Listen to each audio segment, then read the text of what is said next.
সবাইকে স্বাগত জানাই শিক্ষা লবিতে। আজকে আমি এই ভিডিওতে তোমাদের সাথে মিসলেনিয়াস 2023 যে পরীক্ষাটা 2024-এ হয়েছিল, তো সেই পরীক্ষাতে ম্যাথের যে সমস্ত কোশ্চেনগুলো হয়েছিল সেই কোশ্চেন নিয়ে ডিসকাশন করব।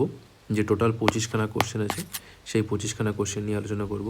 তো ভিডিওটা তোমরা প্রথম থেকে শেষ পর্যন্ত দেখো। সমস্ত কোশ্চেনগুলোর আমি ডিটেলসে সমাধান করেছি, যেগুলো তোমাদের পরবর্তী পরীক্ষাতে কাজে লাগবে। এবং এই সিরিজে আমি মিসলেনিয়াসের এখনও পর্যন্ত যতগুলো পেপার হয়েছে, সমস্ত পেপারে যতগুলো কোশ্চেন হয়েছে সব কোশ্চেন নিয়েই আলোচনা করিয়ে দেবো এই সিরিজে। তো চলো শুরু করা যাক। ফার্স্ট যে কোশ্চেনটা আছে, কোশ্চেন নাম্বার 1, সেটা কি বলছে অমল এবং বিমল যথাক্রমে 5,500 টাকা 9 মাসের জন্য এবং কিছু টাকা 6 মাসের জন্য বিনিয়োগ করে। অর্থাৎ দুজন আছে, কে আছে? অমল আছে আর বিমল আছে। অমল কী করছে? 500 টাকা বিনিয়োগ করছে, ঠিক। কতদিনের জন্য? 9 মাসের জন্য, ঠিক। আচ্ছা, আর বিমল কী করছে? কিছু টাকা, লেটসে সেটা কত? এক্স টাকা কত মাসের জন্য বিনিয়োগ করেছে? আমি ধরলাম 6 মাস, যেহেতু 6 মাসের জন্য বিনিয়োগ করেছে, তো এক্স টাকা 6 মাসের জন্য বিনিয়োগ করেছে। এখন দেখো তাদের মূলধনের অনুপাত কত হচ্ছে, এটা। এবার আমরা কি জানি যে তাদের যে লভ্যাংশ হবে, সেই লভ্যাংশ কোন অনুপাতে ভাগ হবে? মূলধনের অনুপাতে ভাগ হবে। এখন দেখো বলছে যে মোট লাভ কত হচ্ছে? 69 টাকা। তো 69 টাকার মধ্যে বিমল কত পাচ্ছে? বিমল পাচ্ছে 46 টাকা। তাহলে বিমল যদি 46 পায়, তাহলে বলো তো অমল কত পাবে? 69 থেকে 46 বাদ দাও, কত হচ্ছে? 23। তাহলে আমি দেখতে পাচ্ছি এদের মধ্যে যে লভ্যাংশ যেটা ভাগ হচ্ছে তার অনুপাত কত? তার অনুপাত হচ্ছে 1:2। তাহলে দেখো এইটা অ্যাকচুয়ালি কাকে রিপ্রেজেন্ট করছে? 1 অ্যাকচুয়ালি 500 × 9-কে রিপ্রেজেন্ট করছে। তাহলে 2 অ্যাকচুয়ালি বলো তো কাকে রিপ্রেজেন্ট করবে? 2 রিপ্রেজেন্ট করবে 2 × 500 × 9, এটাকে রিপ্রেজেন্ট করবে। এটাই এবার কার সাথে সমান হবে? এটা আবার x × 6-এর সাথে সমান হবে। তাহলে x × 6-এর সাথে সমান হবে। আমার বার করতে হবে কি? এক্সের মান, কত টাকা বিনিয়োগ করেছিল বিমল, সেটা বার করতে হবে। বিমল x টাকা বিনিয়োগ করেছিল, তো এক্সের মান বার করো। দেখো 6 দিয়ে যদি এটাকে কাটি, 9 2 18, মানে কত হচ্ছে? 3 বার কাটছে। তাহলে x সমান কত হচ্ছে? 500 × 3 মানে 1500। ঠিক আছে, তো আশা করছি তোমরা বুঝতে পারছো কোশ্চেনের সলিউশনটা। আমরা এবারে নেক্সট কোশ্চেনে চলে যাই। নেক্সট কোশ্চেন দেখো, খুব ইম্পর্ট্যান্ট একটা কোশ্চেন এবং খুব কনসেপচুয়াল কোশ্চেন। এই কোশ্চেনে ম্যাক্সিমাম সবাই ভুল অ্যান্সার করে এসছে। ঠিক আছে, দেখো কোশ্চেনটা কি বলেছে। কোশ্চেনটা বলেছে 1 থেকে 7-এর মধ্যে 7/11 ভগ্নাংশটির সংখ্যা কতগুলি? ঠিক আছে, তো দেখো আমি সবার আগে এই যে এক যেটা আছে সেটাকে আমি কীভাবে লিখছি, আমাকে বার করতে হবে মেনলি 7/11 যে ভগ্নাংশগুলো আছে সেগুলো, ঠিক। তো দেখো আমি একটাকে এইভাবে লিখতে পারি, একটাকে লিখতে পারি 11/11। আচ্ছা, 7টাকে কীভাবে লিখছি? 7টাকে লিখছি দেখো 77/11, ঠিক। তো এর মধ্যে 1 থেকে 11 থেকে শুরু করে এর মধ্যে 77/11 কতগুলো আমার 7/11 ভগ্নাংশ আছে সেটা বার করতে হবে। তো দেখো 7/11 যে ভগ্নাংশ আছে সেটার প্রথমটা কোনটা হবে বলো তো? 7/11 ইটসেলফ। তার পরের গুণিতক কত হবে? তার পরের গুণিতক হবে দেখো 7 × 2, মানে কত হচ্ছে দেখো 14। তাহলে 14/11। তারপরেরটা কত হবে? 7 × 3, মানে কত? 21/11। তারপরেরটা কত হবে? 7 × 4, মানে 28/11।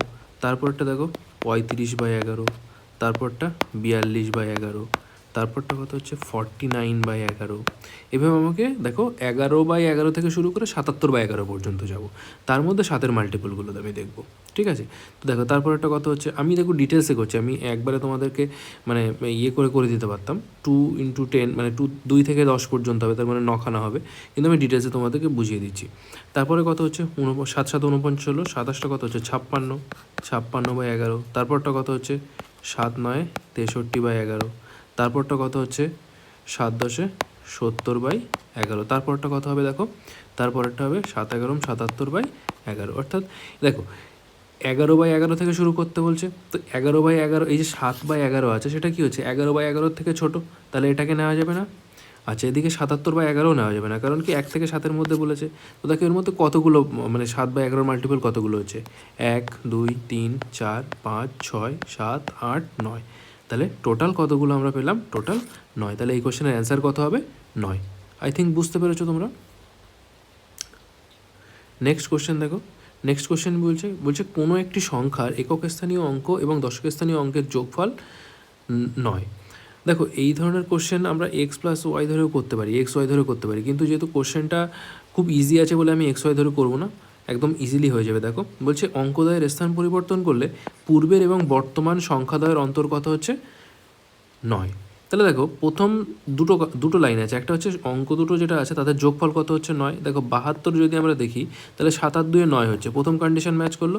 দ্বিতীয় কন্ডিশন ম্যাচ করছে কিনা দেখো, দ্বিতীয় কন্ডিশন বলছে 72টাকে যদি আমরা 27 করে লিখি, মানে উল্টে লিখি, তাহলে এদের বিয়োগফল হতে হবে 9। সেটা কি হচ্ছে না, তাহলে এটা হবে না। 18-র ক্ষেত্রে দেখো 18টা উল্টে লিখলে কত হচ্ছে 81, এদের ডিফারেন্স কি 9 হচ্ছে না। 54টা দেখো, 54টাকে যদি আমরা উল্টে লিখি তাহলে কত হবে 45, দেখো এদের ডিফারেন্সটা 9 হচ্ছে, তাহলে এটাই অ্যান্সার, অর্থাৎ অ্যান্সার কত হবে 9।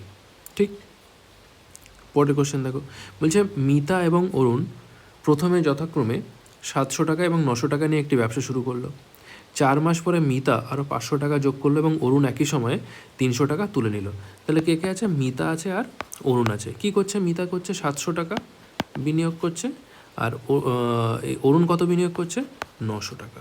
ঠিক, দেখো 4 মাস পরে কিছু একটা ঘটনা ঘটছে, তো 4 মাস পর্যন্ত কি হচ্ছে, এর 700 টাকা কেটেছে আর এর 900 টাকা কেটেছে।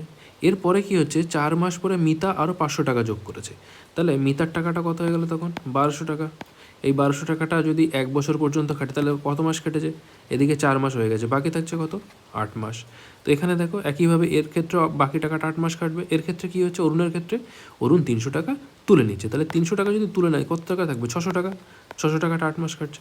দেখো এখানে কত হচ্ছে 4 7 2800, আর এর কত হচ্ছে 8 12 9600, এখানে কত হলো 4 9 3600, আর এটা কত হলো 6 8 4800। তাহলে দেখো টোটাল মূলধন কত হচ্ছে মিতার ক্ষেত্রে 9600 আর 2800, 96 আর 28 কত হবে, 96 আর 4 দিলে 100 আর 24 124, 12400। আর এর ক্ষেত্রে কত হবে 36 যোগ 48 কত হবে 84। তাহলে দেখো এদের মধ্যে অনুপাত নিতে হবে, প্রথমে দুটো শূন্য কাটো, এরপর দেখো 4 দিয়ে কাটলে কত হবে 31, আর এটা কত হচ্ছে তোমার 4 দিয়ে কাটলে 21, তো 31:21 হচ্ছে। অর্থাৎ এদের মধ্যে যে মূলধনের অনুপাত সেটা কত হচ্ছে 31:21। তার মানে কি, যে লভ্যাংশ যেটা হবে সেটাও 31:21 অনুপাতে ভাগ হবে। তাহলে দেখো টোটাল লভ্যাংশ কত হচ্ছে 31 যোগ 21 যদি আমরা করি তাহলে সেটা কত হচ্ছে 52। তো এটাই কি হচ্ছে টোটাল লভ্যাংশ। তাহলে আমরা বলতে পারি যে 52 এর মান কত হচ্ছে 1720। ঠিক, আচ্ছা তাহলে দেখো একের মান কত হবে, ঠিক আছে একের মান কত হচ্ছে 52 দিয়ে কাটো, 52 দিয়ে যদি কাটি আমরা দেখো কতবার যাচ্ছে 3 বার যাচ্ছে, প্রথমে 3 5 15 50 150 156 156 পর্যন্ত গেল, থাকছে কত 16 160, আবার 3 পর্যন্ত যাবে, যদি 156 যায় 4 থাকছে, মানে খুবই কম থাকছে, তো 33 পয়েন্ট সামথিং হচ্ছে। তো আমি 33 ধরে নিই, কারণ দেখো এখানে অপশানগুলো 1000 আছে 980 আছে আর 900 আছে। ঠিক আছে, তো দেখো 1-এর মান হচ্ছে 33, এবার যে কোনো একজনের মান বার করো। মিতার ক্ষেত্রে কত ছিল 31, ঠিক আছে, তো 31-এর মান কত হবে, 31-এর মান হবে 33 ইন্টু 31। ঠিক আছে, দেখো কত হচ্ছে 33 ইন্টু 30 যদি আমরা করি, 33 ইন্টু 30 করলে কত হচ্ছে 99 990 প্লাস হচ্ছে কত 33, তাহলে কত হচ্ছে 1023। তাহলে 1023 থেকে সামান্য একটু বেশি হবে, অর্থাৎ 1025 এরকম কিছু কাছাকাছি কোনো একটা হবে মিতার ক্ষেত্রে।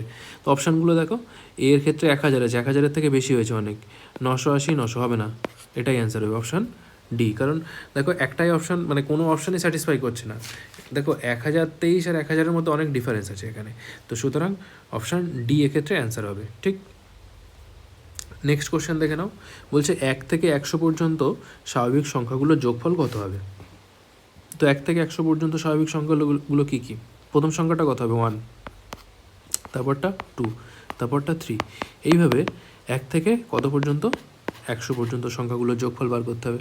তো তোমরা দেখো 1 থেকে 100 পর্যন্ত পরপর যে স্বাভাবিক সংখ্যাগুলো থাকে তাদের যে যোগফল আমরা কি করে বার করি, দেখো একটা ফর্মুলা আছে, 1 থেকে n পর্যন্ত স্বাভাবিক সংখ্যাগুলির যোগফল কত হয়, কত পর্যন্ত n পর্যন্ত, এর ফর্মুলা হচ্ছে n ইন্টু n প্লাস 1/2। তো দেখো এই ফর্মুলাতে কাজে লাগাও, টোটাল সংখ্যাগুলো কত আছে 100, তাহলে এই ফর্মুলাতে লাগাও, এই ফর্মুলাতে লাগালে কত হচ্ছে দেখো 100 ইন্টু 100 যোগ 1 মানে কত 101 ডিভাইডেড বাই 2, 2 দিয়ে কাটলে কত হবে 50, 50 ইন্টু 101 মানে 5050। তাহলে এক্ষেত্রে অ্যান্সার কত হবে অপশান বি 5050। ঠিক, দেখো এরপরে বলছে 171 কী সংখ্যা? 171, দেখো 171 তো জোড় সংখ্যা নয়, অমূলদ সংখ্যাও নয়, ঠিক আছে?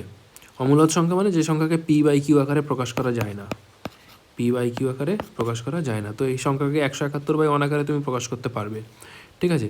বাকি থাকছে মৌলিক সংখ্যা, যৌগিক সংখ্যা। দেখো তো যদি আমরা এই তিনটে ডিজিটকে যোগ করি, 7 আর 8 আর 9 হচ্ছে। তো 9 কোনো তিনটে, মনে রাখবে কোনো একটা সংখ্যার সমস্ত ডিজিটগুলোর যোগফল যদি 3 দ্বারা ডিভিজিবল হয়, মানে যোগফল যদি 3, 9 এরকম কিছু হয়, 6, 9 এরকম কিছু হয়, তাহলে সেটাকে আমরা 3 দিয়ে ভাগ করতে পারি। তো এখানে দেখো অলরেডি সংখ্যাটা 9 মানে 9 যোগফল 9 এসছে। তো 9 এসছে মানে সেটা 9 দিয়ে অবশ্যই ভাগ করা যাবে, 3 দিয়েও ভাগ করা যাবে। তাহলে এটা মৌলিক সংখ্যাও নয়। মৌলিক সংখ্যা কাকে বলছে? মৌলিক সংখ্যা বলছে এমন একটা সংখ্যা যেটার যে তোমার ফ্যাক্টর যেগুলো হবে সেটা কত হবে? 1 হবে, আর সেই সংখ্যাটাই হবে, ঠিক আছে? তো এক্ষেত্রে কী হচ্ছে, এটা যৌগিক সংখ্যা হবে, ঠিক বোঝা গেছে? দেখো এরপরে হচ্ছে একটা মানে ভাগ দিয়েছে, চুজ দ্য কারেক্ট ওয়ান, ঠিক আছে? তো এখানে দেখো 24টা আমরা কীভাবে পাচ্ছি? প্রথম অপশানটাকে যদি তোমরা দেখো, 24 = কত হচ্ছে? 2 × 11 + 2। কিন্তু দেখো তুমি যদি এখানে বলছো ডিভিশন অ্যালগরিদম, ডিভিশন অ্যালগরিদম মানে কি? মানে নর্মাল তোমরা ছোটোবেলায় যেভাবে ভাগ শিখেছো। তো 24কে যদি সিম্পল তোমরা 2 দিয়ে ভাগ করো, কত হবে? 2 × 1 = 2, থাকছে কত? 4, 2 × 2 = 4, থাকছে কত? 0। তাহলে এটাকে 24 আমরা কীভাবে লিখতাম? 2 × 12 + 0, এটাই হবে ডিভিশন অ্যালগরিদম, ঠিক আছে? বাকি যেগুলো আছে সবগুলোর কিন্তু মানে সবগুলোর ক্ষেত্রে এরকম হচ্ছে। দেখো 24 কত হচ্ছে? 2 × 10 মানে 20 + 4 24, এটাও ঠিক হচ্ছে। কিন্তু ডিভিশন অ্যালগরিদম যদি তোমরা দেখো, মানে যেটা ডিভিশন মেথড যেটা আমরা করেছি ছোটোবেলায়, সেই অনুযায়ী কোনটা ঠিক হবে? Option C. তো এক্ষেত্রে অ্যান্সার কী হবে? Option C. এরপরে দেখো 30-এরটা কী বলছে? বলছে 12টি কমলা লেবুকে 5টি ঝুড়িতে ভাগ করা হলে 5টা ঝুড়িতে ভাগ করা হচ্ছে। তাহলে দেখো কীভাবে ভাগ করছে। প্রথম অপশান এ কী বলছে? বলছে 2টি ঝুড়িতে 3টি করে, আর 3টি ঝুড়িতে 2টি করে। তাহলে দেখো টোটাল কটা ঝুড়ি হচ্ছে? 2টো আর 3টে 5টা ঝুড়ি হয়েছে, এবং লেবুর সংখ্যা কত আছে? 12খানা। তো দেখো এখানে 3 × 2 = 6, আর এখানে 3 × 2 = 6, টোটাল 12খানা হচ্ছে। অপশান এ হলো। আচ্ছা, অপশান বিতে দেখো টোটাল কটা ঝুড়ি আছে? 3টে ঝুড়ি, 2টো ঝুড়ি, 5টা আর একটা 6টা ঝুড়ি। তাহলে অপশান বি অ্যান্সার হচ্ছে না। অপশান সি দেখো কী বলছে? 4টে ঝুড়িতে 2টি করে, অর্থাৎ 4 × 2 = কত হচ্ছে? 8খানা, প্লাস একটি ঝুড়িতে 4খানা, 8 আর 4 = 12খানা। তো এক্ষেত্রেও কী হচ্ছে? টোটাল 4 আর 1 5খানা ঝুড়ি হচ্ছে, এবং লেবু হচ্ছে 12। তাহলে তো এক্ষেত্রে 12টি কমলা লেবু, 5টা ঝুড়ি। অপশান এ এবং অপশান সি দুটোই ঠিক হচ্ছে। অপশান এও ঠিক হচ্ছে, অপশান সিও ঠিক হচ্ছে। উপরের কোনোটি নয় এমন তো নয়, মানে দুটোই ঠিক হচ্ছে। তো এই কোশ্চেনটার মনে হচ্ছে অ্যান্সার পিএসসি মানে কোশ্চেনটাই ভুল করেছে, ঠিক আছে? এটা তোমরা একবার দেখে নিও, জাস্ট মানে কোশ্চেনের অ্যান্সার ভুল থাকতেই পারে, যে পিএসসি যেভাবে কোশ্চেন করেছে সেইভাবে, বাট অ্যান্সার কিন্তু দুটো হচ্ছে, এ এবং সি দুটোই হচ্ছে, ঠিক আছে? তো এক্ষেত্রে উপরের কোনোটি নয় কিন্তু অ্যান্সার হবে না, কারণ মানে উপরের দুটো অপশানই ঠিক হচ্ছে, এমন তো নয় যে কোনোটা হচ্ছে না, ঠিক আছে? তো এক্ষেত্রে কিন্তু এটা করা যাবে না। নেক্সট কোশ্চেন দেখো, বলছে ঘড়িতে সকাল 9:15 বাজার সময় ঘন্টা ও মিনিটের কাঁটা কত ডিগ্রি কোণ তৈরি করবে, ঠিক আছে? তো একটা জিনিস মাথায় রাখবে, যখন কোনো ঘড়ির কাঁটার ক্ষেত্রে আমরা কোশ্চেন করব, যে ঘন্টার কাঁটা এবং মিনিটের কাঁটার মধ্যে যে অ্যাঙ্গেল, সেটা যদি থিটা হয়, থিটা ইকুয়াল টু কী হয় জানো? থিটা ইকুয়াল টু হচ্ছে 30h - 11/2m। এটা হচ্ছে ফর্মুলা। তোমরা যদি ফর্মুলা মনে রাখতে পারো, তাহলে এভাবে বার করতে পারো যে ঘন্টার কাঁটা 1 মিনিটে কত ডিগ্রি যাচ্ছে, আর মিনিটের কাঁটা 1 মিনিটে কত ডিগ্রি যাচ্ছে, তার মধ্যে একটা ডিফারেন্স তোমরা তৈরি করে নিতে পারো। তো যেহেতু এক্ষেত্রে ফর্মুলাটা মানে মনে রাখাটা আমার মতে সবথেকে ভালো, ফর্মুলাটা মনে রাখবে, তাহলে দেখবে অনেক কোশ্চেনই তোমরা করতে পারবে। দেখো তাহলে এক্ষেত্রে কী হচ্ছে? 9:15, অর্থাৎ এইচের মান কত হচ্ছে? 9, আর এর মান কত হবে? 15, ঠিক? এইচ মানে আওয়ার, এম মানে হচ্ছে মিনিট। তো দেখো 30 × 9 হবে, 30 × 9 মাইনাস 11/2 ইন্টু কত হচ্ছে? 15, ঠিক? তো দেখো 30 × 9 মানে কত? 270, মাইনাস এটা কত হবে? 2 দিয়ে কাটলে 7.5। তাহলে 11 × 7.5 মানে কত হচ্ছে? 77, আর হচ্ছে তোমার 5 11 55, 5.5, 77 আর 5 82.5 হচ্ছে, 82.5 হচ্ছে। তো তার মানে দেখো কত হচ্ছে? 270 থেকে 82 বাদ 0.5 গেল, 3 আর কত হলো? 10, 7 হচ্ছে 10, থাকছে 1, 18 9 কত হলো 17, 8 হলো 17, 187.5 হচ্ছে, ঠিক 187.5। কিন্তু এখানে তুমি অপশানগুলো দেখো, একটা 100 আছে, একটা 115, 360, 180, একটাই অপশান কাছাকাছি আছে, ঠিক আছে, মানে 180। তো এক্ষেত্রে এটাই অ্যান্সার হবে, মানে 180 অ্যান্সার নিতে হবে, কারণ বাকি অপশানগুলো তোমার কাছে নান অফ দিসের কোনো অপশান নেই, ঠিক আছে। তো যেহেতু সব থেকে কাছে যেটা আছে 180 নিতে হবে। এক্ষেত্রে যিনি কোশ্চেন করেছেন তিনিই ভুলটা করেছেন, অ্যাকচুয়ালি উনি 9টা 15 মানে এরকম ধরে নিয়েছেন, 9টা এখানে 15 কাটা এখানে, তো অ্যাঙ্গেল কত হচ্ছে 180 ডিগ্রি, সেইটা ভেবেই উনি অ্যান্সারটা করেছেন, কিন্তু অ্যাকচুয়াল অ্যান্সারটা হবে এটা 187.5, ঠিক আছে। তো বাকি অপশানগুলো যেহেতু অনেক দূরে আছে, সেক্ষেত্রে অপশান ডি অ্যান্সার হবে, ঠিক। চলো এরপরে দেখো কোশ্চেন নাম্বার 40, বলছে একজন পাইকারি ওষুধ বিক্রেতা এক ক্রেতাকে 20% ছাড় দেওয়ার পরেই 15% লাভ করলো। ওষুধের সর্বাধিক বিক্রয়যোগ্য মূল্য 550 টাকা হলে তার প্রকৃত মূল্য কত, ঠিক। তো দেখো এক্ষেত্রে একটা ফর্মুলা আছে, ফর্মুলাটা কী বলছে, ফর্মুলাটা হচ্ছে CP by MP equal to 100 minus discount by 100 plus profit. তো দেখো সিপি বাই এমপি কত হচ্ছে, ডিসকাউন্ট কত দিয়েছে 20%, ঠিক আছে। তাহলে 20% যদি ডিসকাউন্ট দেয় তাহলে কত হচ্ছে 100 মাইনাস 20 ডিভাইডেড বাই কত হবে 100 প্লাস 15, অর্থাৎ কত হচ্ছে 80/115। তো এটাকে যদি ছোটো করে নাও 5 দিয়ে কাটলে কত হবে, 5 দিয়ে কাটলে তোমার হবে 16/23 হচ্ছে, ঠিক আছে। অর্থাৎ সিপি বাই এমপি যদি আমি বলি সেটার মান কত হচ্ছে 16/23। তো এখানে দেখো সর্বাধিক বিক্রয়যোগ্য মূল্য মানে কি মার্কড প্রাইস, ঠিক আছে। তো মার্কড প্রাইস কত বলে দিয়েছে 550, অর্থাৎ এইটাকে আমরা এইভাবে লিখতে পারি সিপি বাই 550 ইকুয়াল টু কত হচ্ছে তোমার 16/23, ঠিক আছে। তো দেখো তাহলে সিপি ইকুয়াল টু কত হবে, সিপি ইকুয়াল টু হচ্ছে 16 ইন্টু 550 ডিভাইডেড বাই 23, ঠিক আছে। তো কত হচ্ছে 16 ইন্টু 550 করলে কত হবে দেখো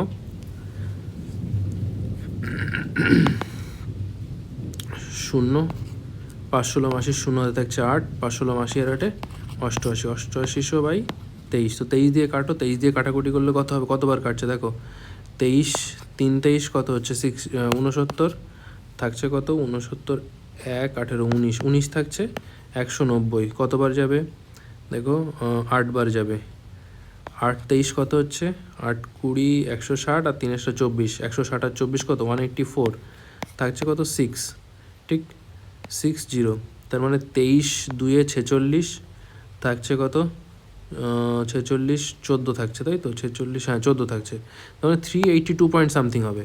তো এখানে অপশানগুলো দেখো 440 374 380, একটা হচ্ছে না, তাহলে কোনটা হবে, উপরের কোনোটি নয়, 382 পয়েন্ট সামথিং কিছু একটা হবে এখানে, হ্যাঁ। তো অ্যান্সার কত হবে এটা 382 পয়েন্ট সামথিং।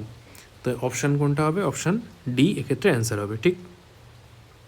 নেক্সট কোশ্চেন দেখো, এখানে বাংলা কোশ্চেনটা কেটে গেছে, ইংলিশের কোশ্চেনটা দেখো, বলছে if the product of the three positive continued proportional number is 343, then what is the mean proportion of the first and third.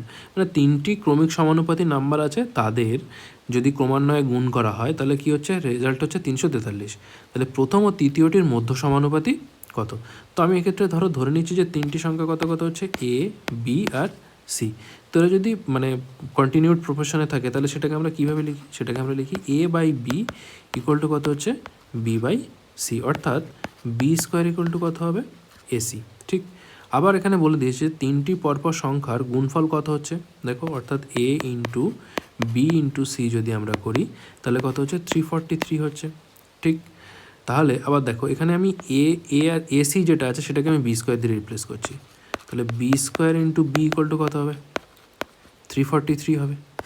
B cube সমান কত হলো 343, 343 কার কিউব বলো 7-এর কিউব, তাহলে বি সমান কত হবে 7-এর কিউব, বি সমান কত হলো 7, বি কিউব সমান যদি 7-এর কিউব হয় তাহলে বি ইকুয়াল টু কত হলো 7। তো আমাকে বার করতে বলেছে ফার্স্ট আর থার্ডের মধ্য সমানুপাতি কত হবে, তাহলে বি ইকুয়াল টু কত হবে আন্ডার রুট এসি, অর্থাৎ কত হচ্ছে বি এর মান এখানে অলরেডি আমরা বার করে ফেলেছি 7। যেহেতু মধ্য সমানুপাতি যদি বলে তাহলে সেক্ষেত্রে কত হবে, মধ্য সমানুপাতিটা কত হচ্ছে তিনটের মধ্যে মধ্য সমানুপাতিটা কত বি, তো বি এর মান কত বেরিয়েছে 7, তো এক্ষেত্রে কত হবে 7 হবে, ঠিক।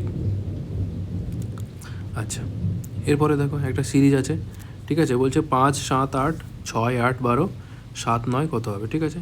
দেখো প্রথম এই যে এটা আছে, তিনটে আলাদা আলাদা পার্টে করে নিলাম। প্রথমটার সাথে মানে প্রথম লাইনের মানে এইখানে যেটা আছে 5, 7, 8, 6, 8, 12, তাহলে এইটার প্রথমটার সাথে এইটার প্রথমটা আর এটার প্রথমটার সম্পর্ক দেখি। কত হচ্ছে 5, 6, 7 পরপর আছে। তারপরটা দেখো সেকেন্ড টার্ম যেগুলো আছে 7, 8, 9 পরপর আছে, ঠিক আছে, অর্থাৎ কি কন্টিনিউড প্রপোর্শনে আছে, ঠিক আছে। তাহলে এখানে দেখো কত হচ্ছে 8, 12, তাহলে দেখো 8-এর পরে 12 হতে গেলে কত গুণ হচ্ছে, 1.5 গুণ হচ্ছে, মানে হ্যাঁ 1.5 গুণ হচ্ছে। তাহলে 12-র ক্ষেত্রেও কত হবে, না সরি 1.5 গুণ হচ্ছে না, 1.5 গুণ হচ্ছে। বা তুমি এইভাবে দেখতে পারো, ডিফারেন্স দেখতে পারো, ডিফারেন্স দেখো কত হচ্ছে, 8-এর থেকে 12 হতে গেলে ডিফারেন্স কত হচ্ছে 4, তাহলে তারপরে কত হবে 4 ডিফারেন্স হবে। তো 4 যদি ডিফারেন্স হয় 12 আর 4 কত হচ্ছে 16। আমি যদি 1.5 দিয়ে গুণ করতাম তাহলে কিন্তু হতো না, কেন 8-এর থেকে 12 1.5 হচ্ছে, কিন্তু এখানে যদি 1.5 করতাম মানে 12 × 1.5 করলে 18 হয়ে যেত। তো 18 যেহেতু অপশানে নেই, কিন্তু আমি দেখতে পেলাম যে ডিফারেন্স করে হয়ে যাচ্ছে, তো এক্ষেত্রে অ্যান্সার কত হবে 16, ঠিক আছে। পরের কোশ্চেনে চলে যাই। দেখো পরের কোশ্চেন কী বলছে, বলছে 100 টাকা এ এবং বি এর মধ্যে এমনভাবে ভাগ করে দেওয়া হলো যাতে এ আর বি এর প্রাপ্ত টাকার যে অনুপাত সেটা কত হচ্ছে 9:11, অর্থাৎ এ যদি 9 পায় বি কত পাচ্ছে 11, তাহলে এদের দুজনে মিলে কত পাচ্ছে 9 যোগ 11 করলে কত হচ্ছে 20, দুজন মিলে 20 পাচ্ছে অনুপাতের রেসপেক্টে। কিন্তু বলেছে কত টাকা ভাগ হয়েছে 100 টাকা ভাগ হয়েছে, তাহলে 20 ইউনিটের মান কত 100, তাহলে 1 ইউনিটের মান 5, তাহলে এ আর বি এর প্রাপ্ত টাকার পরিমাণ কত, তাহলে 9-এর মান কত হবে, 1-এর মান যদি 5 হয় 9-এর মান হবে 45 আর 11-এর মান কত হবে 55, অর্থাৎ অপশান বি অ্যান্সার হলো, ঠিক। নেক্সট কোশ্চেন দেখো, বলছে কোন ক্ষুদ্রতম সংখ্যা থেকে 1 বিয়োগ করলে বিয়োগফল 12, 16 এবং 28 দ্বারা বিভাজ্য হবে। তার মানে কি 12, 16 এবং 28 দ্বারা বিভাজ্য হচ্ছে। তো এদের মধ্যে যে সংখ্যাগুলো আছে সবগুলো থেকে মানে কোনটা থেকে 1 বিয়োগ করলে সংখ্যাগুলো যে মানে যেটা আমরা পাবো সেটা হচ্ছে 12, 16, 28 দ্বারা ভাগ হবে, অর্থাৎ যে সংখ্যাটা আমরা পাবো সেটা 12, 16, 28 দিয়ে ভাগ হবে। তো আমি আগে দেখে নিই যে এদের মধ্যে কোন সংখ্যাটা আছে যেটা 12, 16 এবং 28 তিনটে দিয়েই ভাগ যাবে। তো সেটা বার করার নিয়ম কি, 12, 16, 28-এর লসাগু বার করো। তো লসাগু আমরা সহজে কী করে বার করব, সব থেকে বড় সংখ্যা যেটা আছে সেটা আমরা নেব। সব থেকে বড় সংখ্যাটা কত 28, তো 28টাকে আমরা ভেঙে লিখবো। কীভাবে লিখছি দেখো 4 × 7 করে লিখছি। আমি 2 × 2 × 7ও লিখতে পারতাম, কিন্তু আমি লিখিনি কারণ এখানে 4 × 7 করলেই চলে যাবে। তো তুমি দেখো এটাকে যদি 12 দিয়ে ভাগ করতে হয় তাহলে দেখো 12 দিয়ে যদি ভাগ করো, দেখো 12 মানে কি 4 × 3 আছে, 4 × 3 আছে, তো 4 4-এ কেটে যাবে, কিন্তু কি আর একটা 3 দরকার, এই জন্য লসাগু করতে গেলে 3 দিয়ে গুণ করে নিচ্ছি। LCM এই যে সংখ্যাগুলো আছে সেগুলোর, তাহলে কত হচ্ছে 4 × 7 × 3। আচ্ছা এরপরে দেখো যদি 16 দিয়ে ভাগ করতে চাও, 16 দিয়ে ভাগ করতে গেলে দেখো একটা 4 আছে, তাহলে আর একটা কী লাগবে, আর একটা 4 লাগবে, ঠিক। তো দেখো হচ্ছে 16 দিয়েও ভাগ যাচ্ছে, 12 দিয়েও ভাগ যাচ্ছে, 28 দিয়েও ভাগ যাচ্ছে, তাহলে এটাই LCM হয়ে গেল। তাহলে LCM কত হচ্ছে দেখো 4 4 16, 3 16 48, 48 × 7, 48 × 7 করলে কত হবে 27 56, 6 হাতে থাকছে 5, 4 7 28 আর 5 33, অর্থাৎ কত হলো 336। অর্থাৎ 336 এমন একটা সংখ্যা যেটা 12, 16 এবং 28 তিনটে দিয়েই ভাগ যাচ্ছে। তো তুমি দেখো এগুলো থেকে কোনটা থেকে 1 বিয়োগ করলে সেটা 336 বা 336-এর মাল্টিপল হচ্ছে। দেখো অপশান ডিকে যদি দেখো এখান থেকে যদি 1 বিয়োগ করা হয় তাহলেই 336 হয়ে যাচ্ছে, তাহলে অ্যান্সার কত হবে এটা ওইখানে, কারণ এখানে কি বলেছে যে কোন ক্ষুদ্রতম সংখ্যা থেকে 1 বিয়োগ করলে সেটা এত দ্বারা বিভাজ্য হবে। তো এইটা থেকে যদি 1 বিয়োগ করে দাও সে 336 হচ্ছে, সুতরাং কী যাবে ওটা ভাগ যাবে, ঠিক। এরপরে দেখো 56 বলছে এ একটি কাজ 9 দিনে করে এবং বি একটি কাজ 6 দিনে করে, তারা একসাথে তাদের সাথে সি এসে যোগ দেওয়াতে মোট 3 দিনে কাজটি সম্পন্ন করতে পারে। তাহলে সি একা কাজটি কত দিনে সম্পন্ন করতে পারে। তো দেখো আমি ধরে নিচ্ছি যে এ এর এফিসিয়েন্সি এ, তাহলে 9 দিনে সে যদি কাজ করে তাহলে 9 দিনে টোটাল কত কাজ হবে, এফিসিয়েন্সি মানে কি মানে একদিনে কত কাজ করছে, তাহলে একদিনে কাজ করছে, তাহলে 9 দিনে কত করবে 9, তাহলে টোটাল কাজ হলো এটা। আবার দেখো বি এর এফিসিয়েন্সি যদি বি হয় সেই একই কাজ বি কত দিনে করছে 6 দিনে করছে, ঠিক এভাবে করছে। তাহলে এক্ষেত্রে দেখো এ আর বি এর এফিসিয়েন্সি কত হচ্ছে, বা তোমরা এটাকে এইভাবে না করে এইভাবে দেখো অন্যভাবে দেখতে পারো। ধরো এ এর ক্ষেত্রে কী হচ্ছে এ কত দিন সময় নিচ্ছে 9 দিন, বি 6 দিন সমান ইচ্ছে। তাহলে টোটাল ওয়ার্ক বার করো। টোটাল কাজ কী করে বার করব? টোটাল কাজ আমরা বার করি, এই যে দিনগুলো দেওয়া আছে 9 আর 6 এদের লসাগু নেই। তাহলে 9 আর 6 লসাগু কত হচ্ছে? 9 আর 6 লসাগু হচ্ছে 18, ঠিক? তাহলে 9 আর 6 লসাগু যদি 18 হয়, তাহলে এক্ষেত্রে আমি এফিসিয়েন্সি বার করব। এফিসিয়েন্সি বার করব কীভাবে? এফিসিয়েন্সি ইকুয়াল টু কী হয়? Total work divided by time. দেখো এর ক্ষেত্রে এফিসিয়েন্সি কত হবে? 18 টোটাল কাজ, টাইম কত হচ্ছে 9, তাহলে এফিসিয়েন্সি কত হবে? 18/9 মানে 2। আর বি এর ক্ষেত্রে 18/6 মানে 3। তাহলে দেখো, তাহলে এক্ষেত্রে টোটাল এ আর বি যদি একসাথে কাজ করে, টোটাল এফিসিয়েন্সি কত হচ্ছে? 5, ঠিক আছে? তো আবার বলছে তাদের সাথে সি যদি যোগ দেয়, তাহলে টোটাল কাজ 3 দিনে সম্পন্ন হচ্ছে। তাহলে টোটাল কাজ হচ্ছে 18, 3 দিনে যদি সম্পন্ন হয়, তাহলে টোটাল এফিসিয়েন্সি কত হলো? টোটাল এফিসিয়েন্সি হলো 18/3 মানে কত? 6। এর মধ্যে এ আর বি এর এফিসিয়েন্সি হচ্ছে 5। তাহলে আমি যদি সি এর ক্ষেত্রে দেখি, সি এর ক্ষেত্রে এফিসিয়েন্সি কত পেলাম আমি? তাহলে 1, কারণ কি এটা হচ্ছে এ প্লাস বি প্লাস সি এর এফিসিয়েন্সি, ঠিক আছে? তো এ প্লাস বি প্লাস সি এর এফিসিয়েন্সি হচ্ছে 5, আর এদিকে এটা হচ্ছে এ আর বি এর এফিসিয়েন্সি। এ আর বি এর এফিসিয়েন্সি কত হচ্ছে? 5। তাহলে এক্ষেত্রে একটা জিনিস দেখো যে, তাহলে সি এর এফিসিয়েন্সি কত পেলাম? 1। তাহলে ও 18 কাজ করতে কত সময় নেবে? 18/1 মানে 18 দিন সময় নেবে। সি তাহলে 18 দিন সময় নেবে টোটাল কাজ করতে। Option D answer. Next question দেখো কী বলছে? একটি বাগানে 127টি চারা গাছকে বাগানটিতে যতগুলি সারি আছে প্রতিটি সারিতে ততগুলি চারা লাগানোর পর, মানে যতগুলো সারি আছে ততগুলো চারা লাগানো হচ্ছে একটা একটা ইসে, তার মানে কি একটা বর্গাকার জায়গা তৈরি হচ্ছে, ঠিক আছে? বলছে 127টি চারা লাগাতে গিয়ে দেখা গেল 6টি চারা বেঁচে আছে। তাহলে টোটাল কতগুলো চারা লাগানো হয়েছে? 121খানা চারা লাগানো হয়েছে। তাহলে 121খানা চারা যদি লাগানো হয়, এই বরাবর 11খানা লাগানো হয়েছে, এই বরাবর 11খানা লাগানো হয়েছে, ঠিক আছে? তাহলে কি হচ্ছে তোমার এক্ষেত্রে আমরা মানে অ্যান্সারটা কত পাবো? 11, কারণ 121 মানে কি 11 × 11, ঠিক আছে? তো তাহলে অ্যান্সার কত হবে? 11। একদম সহজ কোশ্চেন, পাতি কোশ্চেন, এই কোশ্চেনে কিছু বলার নেই, সেই কারণে আমি তোমাদেরকে এত সিম্পলভাবে করানোর চেষ্টা করছি আর কি। আচ্ছা, এরপরে দেখো বলছে রবি এবং মধুর সংগ্রহে থাকা গল্পের বইয়ের অনুপাত কত হচ্ছে? 2:3। রবি আর মধু দুজন আছে, তাদের গল্পের বইয়ের অনুপাত কত? 2:3। এরপরে কি হচ্ছে? গতবার বইমেলায় 6টি বই মধু নতুন করে ক্রয় করেছে। মধু কী করেছে? 6খানা নতুন বই ক্রয় করেছে। তাহলে তাদের মধ্যে তাদের কাছে থাকা গল্পের বইয়ের এখন যে অনুপাত সেটা কত হচ্ছে? 1:3 হলো, ঠিক আছে? তো এখন দেখো মধুর বইয়ের সংখ্যা বেড়েছে, কিন্তু রবির ক্ষেত্রে বইয়ের সংখ্যা তো বাড়েনি। রবির ক্ষেত্রে বইয়ের সংখ্যা সেম থাকবে। তো রবির ক্ষেত্রে আগে বইয়ের সংখ্যা কত ছিল? 2, কিন্তু এখন দেখতে পাচ্ছি 1 আছে। তো এইটাকে আগে 2 করে নাও, কারণ দুটোকেই সমান রাখতে হবে। তো দেখো তাহলে এক্ষেত্রে কী করবো? রবি = মধু, বইয়ের সংখ্যা কত আছে? 2:3। এক্ষেত্রে রবির বই সমান করতে হবে, আগে 2 ছিল, তাহলে এটাকে 2 করতে গেলে কী করতে হবে? 2 দিয়ে গুণ করতে হবে, সিম্পল। তো এটাকে 2 দিয়ে গুণ করলে কত হবে? 2:6 হয়ে যাবে, তাই তো? অর্থাৎ দেখো মধুর কাছে আগে, এক্ষেত্রে দেখো রবির কাছে দুটো ক্ষেত্রেই বই সমান হয়ে গেছে, 2 আর 2, কিন্তু মধুর ক্ষেত্রে কী হয়েছে? 3 থেকে 6 হয়েছে। কত বেড়েছে? 3 বেড়েছে ইউনিটের হিসেবে, অনুপাতের হিসেবে, কিন্তু অ্যাকচুয়ালি ও কটা বই নিয়েছিল? 6টা। তাহলে 3-এর মান 6টা হচ্ছে, 1-এর মান কত হচ্ছে? 2। তাহলে এখন বলছে কি রবি আর মধুর প্রথমে কয়টি করে বই ছিল? রবির ক্ষেত্রে প্রথমে কটা ছিল? 2:3 অনুপাতে ছিল। তাহলে 1-এর মান যদি 2 হয়, 2-এর মান কত হবে? 4, আর এক্ষেত্রে 3-এর মান কত হবে? 6। তাহলে বই যে কটা বই ছিল তাদের সংখ্যা কত হচ্ছে? 4 আর 6, ঠিক আছে? বুঝতে পেরেছো? খুব সহজ কোশ্চেন। আচ্ছা, এরপরে দেখো বলছে দুইটি সংখ্যার অনুপাত 5:13।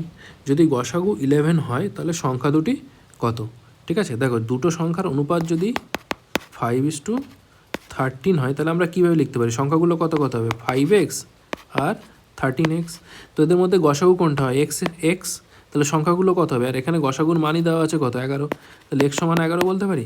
তাহলে সংখ্যাগুলো কত হবে? 5 × 11 = 55, আর 13 × 11 মানে কত? 143। তাহলে 55 আর 143 অ্যান্সার হবে, ঠিক? বোঝা গেছে? আচ্ছা, এরপরে দেখো নিজ যাত্রাপথে ঘন্টায় 72 কিলোমিটার বেগে গতিশীল একটি ট্রেনের 120 মিটার লম্বা একটি প্ল্যাটফর্ম অতিক্রম করতে কত সময় লাগবে যখন ট্রেনটির দৈর্ঘ্য 80 মিটার?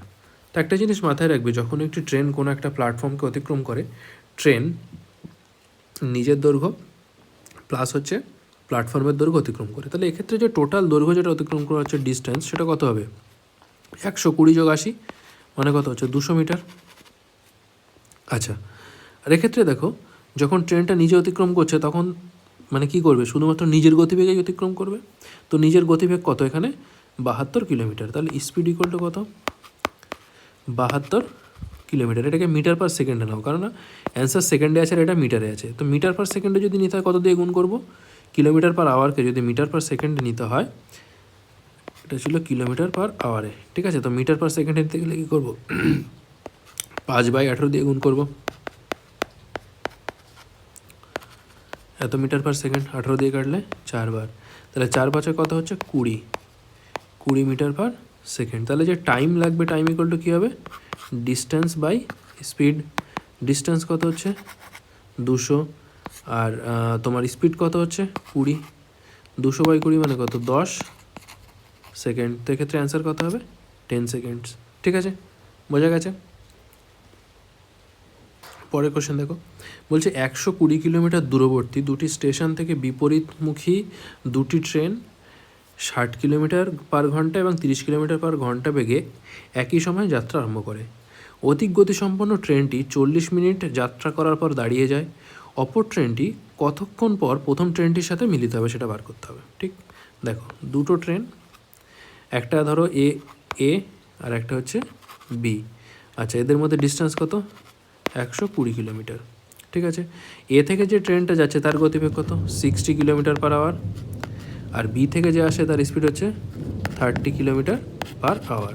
একই সময় দুজন যাত্রা শুরু করেছে, কিন্তু কী হচ্ছে 40 মিনিট পর কী হচ্ছে, অধিক গতিসম্পন্ন ট্রেনটি দাঁড়িয়ে যাচ্ছে। তো সবার আগে দেখে নিই যে 40 মিনিটে ও কত যাত্রা করছে, কত কিলোমিটার যাত্রা করেছে। দেখো ওর স্পিড কত, 60 কিলোমিটার পার আওয়ার, অর্থাৎ কি 1 ঘন্টায় যাচ্ছে 60 কিলোমিটার। তাহলে 1 ঘন্টায় যদি 60 যায়, অর্থাৎ 60 মিনিটে 60 কিলোমিটার যাচ্ছে, তাহলে 40 মিনিটে কত যাচ্ছে, ও 40 কিলোমিটার চলে গেছে। একইভাবে এদিক থেকে যে ট্রেনটা আসছিল বিয়ের থেকে যে ট্রেনটা আসছিল সে কী করছে, সেও তো তোমার কিছুটা চলে এসে 40 মিনিটে, সে 40 মিনিটে কতটা আসছে দেখো, 1 ঘন্টায় যদি 30 যায়, অর্থাৎ 60 মিনিটে যাচ্ছে 30, তাহলে 40 মিনিটে কত যাবে 20 কিলোমিটার, ঠিক। তাহলে সে যদি 20 কিলোমিটার যায়, তাহলে দেখো এখন সে টোটাল যাত্রাপথের কত ডিস্টেন্স কভার করে ফেলেছে, টোটাল ছিল 120, এর মধ্যে এখানে 40 আর এখানে 20, টোটাল 60 কিলোমিটার সে অতিক্রম করে ফেলেছে। তাহলে 60 কিলোমিটার যদি অতিক্রম করে ফেলে 120 থেকে, তাহলে বাকি এই পয়েন্ট থেকে এই পয়েন্ট, এই ডিস্টেন্সটা কত আছে 60 কিলোমিটার।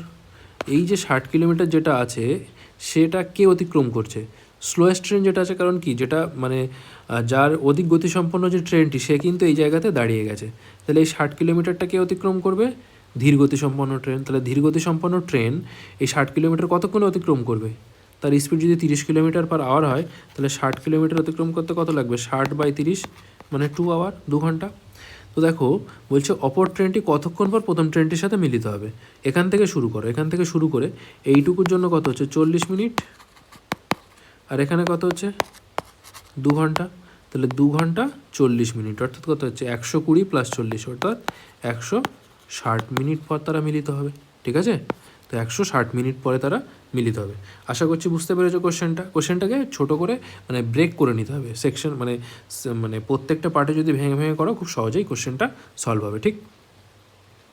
দেখো এরপরে কোশ্চেন কি বলছে, 2024 সালের 12ই জানুয়ারি শুক্রবার হলে 2025 সালের 7ই জানুয়ারি কী বার, 7ই জুন কী বার হবে, ঠিক আছে। কোশ্চেনটা দেখো, তো এক্ষেত্রে দেখো কীভাবে করব, এক্ষেত্রে যেভাবে করব সেটা হচ্ছে, দেখো আমি 2024 সালের 12ই জানুয়ারি থেকে 2025 সালের 7ই জানুয়ারি পর্যন্ত আমি এটাকে ভেঙে নেব। কীভাবে ভাঙবো, দেখো 2024-এর 12 জানুয়ারি থেকে 2025-এর 12ই জানুয়ারি, টোটাল কত দিন হবে বলো তো, 1 বছর হচ্ছে, 366 দিন হবে। কেন 366 দিন হবে, কারণ 2024-এর জানুয়ারি থেকে নিচ্ছি, তো 2024-এর ফেব্রুয়ারি যেটা হবে সেটা কি লিপ ইয়ার, অর্থাৎ কী হচ্ছে 1 দিন বেশি হবে। তো 1 দিন যদি বেশি হয় তাহলে এক্ষেত্রে কত হবে, 366 দিন হবে, 366 দিন, তাই তো। তাহলে 366 দিন যদি হয়, আচ্ছা তাহলে দেখো তো এইটাকে যদি আমরা মানে 7 দিয়ে ভাগ করি, 7 দিয়ে ভাগ করলে 5 7 35 থাকছে কত 16, 7 2 14, 52 সপ্তাহ, আরও 2 দিন হচ্ছে। তো এখানে আমরা নাম্বার অফ অড ডেজ বার করব। তাহলে 52 উইক কত দিন হচ্ছে, 52 উইক + 2 ডেজ, তাহলে অড ডে এর সংখ্যা কত হলো 2 দিন, 2 ডেজ হচ্ছে অড। আচ্ছা এরপরে দেখো, এরপরে আর একটা জিনিস যেটা সেটা হচ্ছে কি আমরা 12ই জানুয়ারি পর্যন্ত নিলাম, তো এরপরে দেখো 7ই জুন পর্যন্ত আমাকে যেতে হবে। তো এরপরে দেখো 12ই জানুয়ারি যদি কমপ্লিট হতে হয় 12 দিন হয়ে গেছে, এখনও বাকি আছে কত 19 দিন।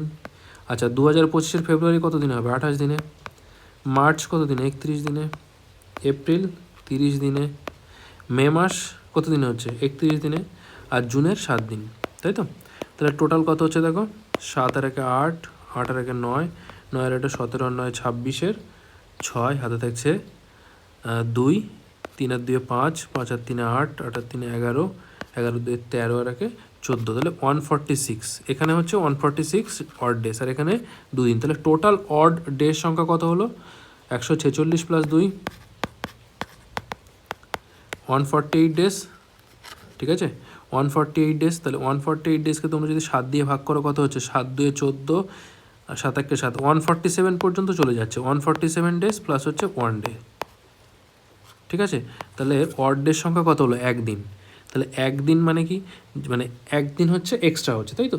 তাহলে যদি শুরু হয় শুক্রবারে, শুক্রবার প্লাস 1, শুক্রবার প্লাস 1 মানে কি শনিবার, ঠিক আছে। তো আশা করছি তোমরা এটা বুঝতে পারছো। অ্যান্সার কত হবে 17। যদি না বুঝতে পারো তোমরা দেখবে আমার চ্যানেলের প্লেলিস্টে ক্যালেন্ডারের উপরে একটা ভিডিও আছে, ঠিক আছে। সেখানে এই কনসেপ্টগুলো না খুব সুন্দরভাবে করানো আছে, প্রত্যেকটা মানে যত টাইপের কনসেপ্ট আছে সবগুলো করা আছে একটা ভিডিওতে। খুব বেশিক্ষণের ভিডিও নয়, আধা ঘন্টার মতো ভিডিওটা তোমরা দেখে নিও, তাহলে এই জাতীয় কোশ্চেন যত টাইপের কোশ্চেনই হোক না কেন খুব সহজেই সলভ করতে পারবে, ঠিক আছে। পরের কোশ্চেন দেখো, বলছে রমেন প্রতি কেজি ব্রয়লার মুরগি 150 টাকা দরে ক্রয় করে 20% লাভ পেতে চাইলে ব্রয়লার মুরগির বিক্রয় মূল্য কত হবে। দেখো 20% লাভ পেতে চাইছে, তো 20%-এর ফ্র্যাকশন ভ্যালু কত হচ্ছে 1/5, অর্থাৎ কোনো জিনিস যদি 5-এ কিনে থাকে তার উপরে সে কত প্রফিট করতে চাইছে 1 প্রফিট করতে চাইছে, অর্থাৎ 5-এর জিনিস কততে বিক্রি করবে 6-এ। তাহলে 5-এর জিনিস যদি 6-এ বিক্রি করে 115 জিনিস কততে বিক্রি করবে, কারণ কি 115 টাকা করে সে কিনেছে, তাহলে কত হবে 6/5 ইন্টু 115, 5 দিয়ে কাটলে কত হচ্ছে 23, তাহলে 23 ইন্টু 6, 23 ইন্টু 6 মানে কত 6 20 120 আর 3 6 18, 120 আর 18 মানে 138, অপশান সি অ্যান্সার, ঠিক আছে। খুব সহজ কোশ্চেন। এরপরে দেখো কি বলছে, কোনো মূলধনের বার্ষিক 6.1/4% হারে, তো 6.1/4%-এর ফ্র্যাকশন ভ্যালু কত হবে, বা তোমরা যদি এটাকে লেখো মানে ফ্র্যাকশন ভ্যালু কত হবে 4 6 24 আর 25/400, ঠিক আছে। তার মানে 25/4%, তাই তো 25/4% হারে, ঠিক আছে। কত বছরে দ্বিগুণ হবে, এখন যদি দ্বিগুণ হতে হয় দেখো কোনো একটা মূলধন যদি দ্বিগুণ হতে হয় তাহলে ইন্টারেস্ট কত হতে হবে, ধরো 1 টাকা 2 টাকাতে যদি পরিণত হয় ইন্টারেস্ট কত হতে হবে 100%, ঠিক আছে। তো দেখো 100% হতে গেলে কত বছর লাগবে, কি করব 100/25/4 ছিল, তো সেই 4টাকে আমি উপরে তুলে দিচ্ছি এইটা, তাহলে কত হচ্ছে দেখো 400/25 মানে 25 দিয়ে কাটলে 4 বার, 4 ইন্টু 4 মানে 16, অর্থাৎ কি 16 ইয়ার, 16 বছর কী হবে 16 বছরে দ্বিগুণ হবে, অর্থাৎ 100% ইন্টারেস্ট পাওয়া যাবে, ঠিক আছে। আশা করি তোমরা বুঝতে পারছো, না হলে এই ফর্মুলাতে করে নেবে I = PR/T/100, যে ফর্মুলা আছে সেই ফর্মুলাতে তোমরা করে নেবে, দেখবে আয়ের মান 16 আসবে। কারণ কি দেখো আমি যেভাবে করেছি সেটা হচ্ছে যে ইন্টারেস্ট আমাকে 100% হতে হবে, যদি দ্বিগুণ হতে হয় তাহলে ইন্টারেস্ট 100% হতে হবে, তো ইন্টারেস্ট যদি 100% হতে হয় সেটার জন্য সময় কত লাগবে, আমি দেখতে পেলাম 1 বছরে হচ্ছে 25/4%, তাহলে 100% কততে হবে 100/25/4 = 16 বছর। আশা করছি তোমরা বুঝতে পেরেছো, না বুঝতে পারলে যে ফর্মুলাটা বলে দিলাম এই ফর্মুলাতে করে নেবে, ঠিক।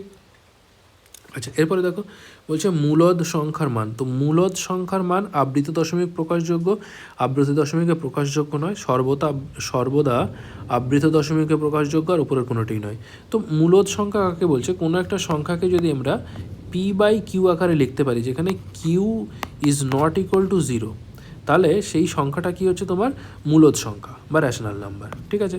তো দেখো এই মূলদ সংখ্যা না আবার দু রকম হতে পারে, যে একটা হচ্ছে কি রেকারিং ডেসিবেল হয় আর একটা হচ্ছে নন রেকারিং ডেসিবেল। মানে তুমি যদি P/Q আকারে লেখো সেই সংখ্যাটা, ধরো আমি যদি বলি যে 1/2, তাহলে 1/2 মানে কি, এটাকে যদি তুমি লেখো পয়েন্টে লেখো তাহলে 0.5 হচ্ছে, ঠিক আছে। কিন্তু আমি যদি বলি 1/3 মানে কত দেখো 0.5, 333333 এরকমভাবে হয়, অর্থাৎ কি এটুকু কিছু রেকারিং ডিপোজিট।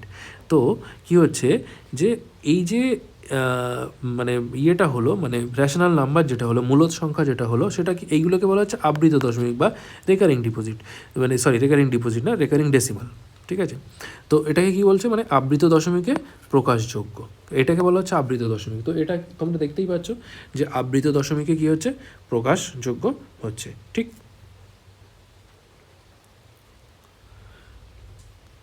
তো দেখো আজকের ভিডিওটা এখানেই শেষ হচ্ছে, আর কোনো কোশ্চেন তো নেই, ঠিক। হ্যাঁ, আজকের ভিডিওটা এখানেই শেষ হচ্ছে। তো 2024 মিসলেনিয়াসে যত কোশ্চেন হয়েছিল সব কোশ্চেন আমি তোমাদেরকে এখানে সলভ করে দিলাম। তো ভিডিওটা আশা করি তোমরা প্রথম থেকে শেষ পর্যন্ত সবাই দেখেছো। যদি ভালো লাগে তাহলে চ্যানেলটি অবশ্যই সাবস্ক্রাইব করে নিও। এবং একইভাবে আমি মিসলেনিয়াস 2018, 2019 এবং তার আগে যে পরীক্ষা হয়েছিল মেবি 2012-13-তে, সেই সব কোশ্চেনের আমি মানে ম্যাথের যত কোশ্চেন আছে সব কোশ্চেন আমি আমাদের চ্যানেলে মানে প্লেলিস্টে আমি তোমাদেরকে ভিডিও বানিয়ে দেবো। তো ভিডিওটা তোমরা প্রথম থেকে শেষ পর্যন্ত দেখো এবং ভিডিওটি বাকি বন্ধুদের সাথে অবশ্যই শেয়ার করো।